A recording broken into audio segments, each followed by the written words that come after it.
ကျွန်တော်တို့အခု learning ကိုသင်ကြားမယ့်အကြောင်းအရာကျွန်တော်တို့ AI နဲ့ Computer Center ထုတ်ဝေတဲ့ Computer Basic Computer အခြေခံအကြောင်းအရာများဆိုတဲ့စာအုပ်ကိုပဲကျွန်တော်တို့ဒီ learning ကိုဖြစ်ပြန်လဲပြောင်းခြင်းဖြစ်ပါတယ်အဲ့ဒီမှာဒီခု learning ကိုမှာဗာတွေသင်ကြားရမလဲဆိုတော့ Computer အခြေခံအကြောင်းအရာဖြစ်တဲ့ Windows Explorer တွေ folder အသစ်ဆောက်တာတွေ folder နာမည်ပြောင်းတာတွေ folder တွေကိုဖျက်တာတွေအမိုက်တောင်းတွေက recycle ဘယ်နဲ့အမိုက်တောင်းနဲ့ပြန်ခေါ်တာတွေနောက်ပြီးတော့ကျွန်တော်တို့ printing ထုတ်တာတွေ printer တွေရဲ့အကြောင်းတွေ printer driver မောင်းတာတွေနောက်ပြီးတော့ MP3 M4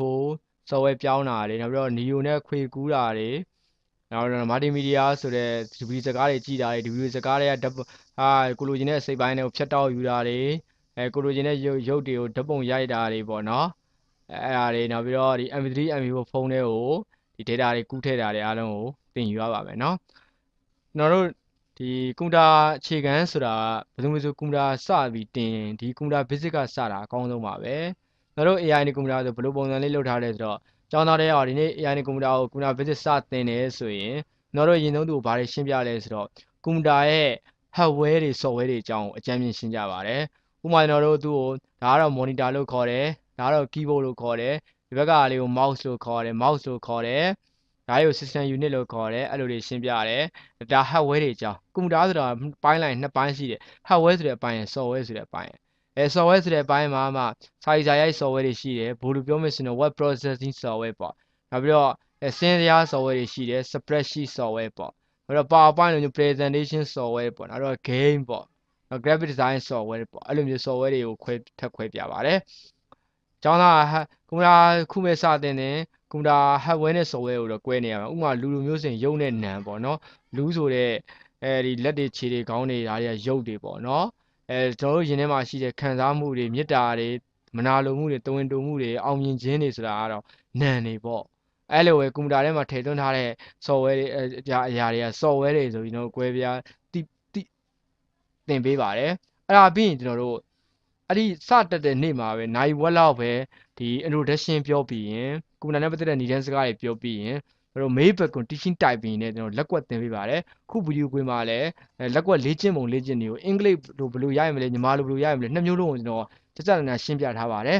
်အဲ့လိုမျိုးဘာကြောင့်လဲဆိုတော့ကွန်ပျူတာအခြေခံစတင်တဲ့သူကိုရဲ့အဓိကအချက်ကကျွန်တော်တို့ keyboard ကိုစက်တဲ့နာကင်တတ်ဖို့ပါဟုတ်တယ်နော်အဲ့မှာ F နဲ့ J မှာကျွန်တော်တို့အပူလုံးလေးပါတယ်အဲ့ဒီမှာလက်ညှိုးလေးတင်ပြီးတော့အဲ့ဒါလေးကိုပဲစိတ်နဲ့အာရုံခံစားပြီးတော့ keyboard ကိုလည်းငုံမကြည့်ဘူး monitor မှာပဲကြည့်ပြီးတော့စာရိုက်နေတာနော်အဲ့လို keyboard ကိုမကြည့်ရတဲ့နည်းစနစ်ကိုကျွန်တော်စပြီးသင်ကြတဲ့ဟိုကအကျင့်ဖြစ်သွားအောင်လုပ်ပါတယ် mouse ကျွမ်းအောင်လဲကျွန်တော်တို့ဒီ mouse ကျွမ်းတဲ့ gain တွေတို့ဒါမှမဟုတ်ပိန်ထဲမှာပဲဆေးချေခိုင်းတာတို့ပကြီးဆွဲခိုင်းတာတို့ ਨੇ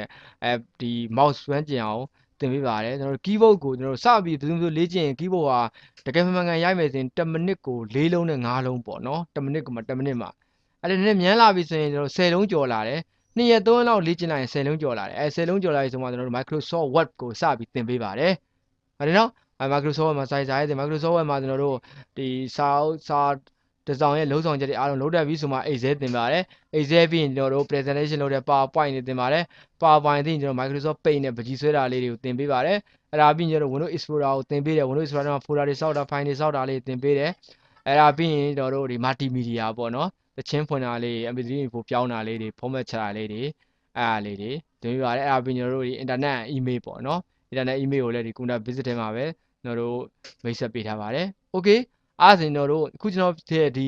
learning DVD ကိုဆုံးအောင်နားထောင်ပါနော်ကျွန်တော်ထင်ပါတယ်ဒီခု learning DVD ကိုကျွန်တော်တို့သင်ကြားရေး video file 40လောက်ပါတယ်နော်အကုန်လုံးကိုနားထောင်ပြအောင်နားထောင်ပါအကျိုးမရုပ်ဘူးလို့ထင်ပါတယ်အခုမှစတင်တဲ့သူတွေအရန်ကိုအကျိုးရှိပါတယ်မေ့နေတဲ့နေရာမှတ်မိတဲ့နေရာကိုဒါ video file ဆိုတော့မသိတဲ့နေရာတွေကို pause လုပ်ပြီးပြန်စဉ်းစားတာမျိုးပြန်လုပ်ကြည့်တာမျိုးအဲဒါမှမဟုတ်နားမလည်တဲ့ video ကိုခဏခဏကြည့်နေတာမျိုးနောက်ပြီးတော့ video file ထဲမှာကျွန်တော်ရဲ့ email လိပ်စာလည်းပါတယ်ဖုန်းနံပါတ်လည်းပါတယ်အကယ်၍ကြည့်နေနဲ့နားမလည်ဘူးမရှင်းခဲ့ဘူးမေးချင်စရာတခုရှိခဲ့ရင်ကျွန်တော်ဖုန်းနံပါတ်ကိုချက်ချင်း